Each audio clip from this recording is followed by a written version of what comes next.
Welcome to the Simply Sales podcast. This is where we share and discuss our experiences in the world of sales and business.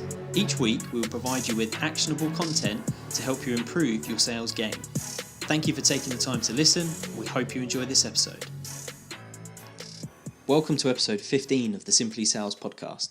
On this episode, I'd like to share with you my thoughts on rejection and also some of the ways that you can overcome rejection. Now, throughout your whole life, you will be faced with some form of rejection, whether it's to do with relationships, personal situation, business. Rejection happens, unfortunately. And if you're thinking about getting into a sales career, then rejection will play a massive part of that.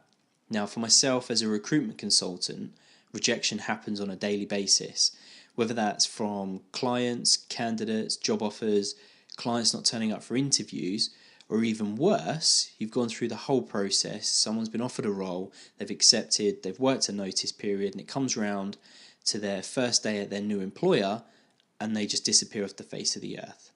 And there's nothing you can do about it. But at the end of the day, you've still been rejected, and it makes you feel like, utter rubbish. And it's not nice. It hurts. It plays with your mindset. It plays with your emotions, and it knocks your own confidence and your self-belief.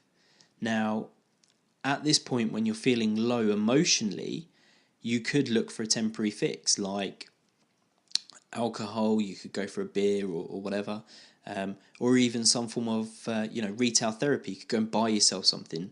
But all that does is try and mask the situation, and it just hides it for a temporary period, and it doesn't actually solve the problem. Now, I personally think that you have to process your feelings when it comes to rejection, because rejection does hurt, and actually you have to try and deal with it and overcome it. Now, it may sound easier said than done, but what you need to do is have a complete change of scenery. So perhaps you could go for a walk, you could go for a run, you could grab a coffee somewhere. And once you've done that, you can then take some time to reflect on the situation in more of a logical manner. So rather than an emotional manner, you're looking at it logically.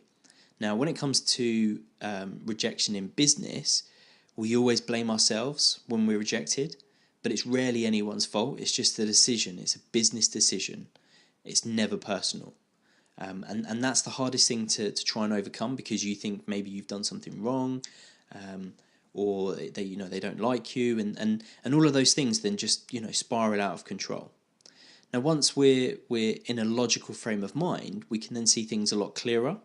And when we're in this position, we should then take time to remind ourselves of everything we are good at and everything we've achieved. We should practice the art of gratitude, and we should be grateful for our achievements. So for everything that we have achieved, you should be grateful for, and you should remember the day and how you felt at that time when you achieved that achievement. And you are special, you are unique, you are one in a million, and there's no one else like you in the world. So the next time that you're faced with some form of rejection, try to take yourself out of the situation, reflect upon it, think logically that it's not you, it's not personal, it's just business, and then try to think about all of those times where you had, achieved greatness. Thank you for taking the time to listen to this episode. We hope you enjoyed the show. If you did, we'd really appreciate it if you could leave us a 5-star review on iTunes or Stitcher. If you'd like to connect with us, you can follow us on Facebook and Instagram at Simply Sales Podcast. Alternatively, you can head over to the website simplysalespodcast.com.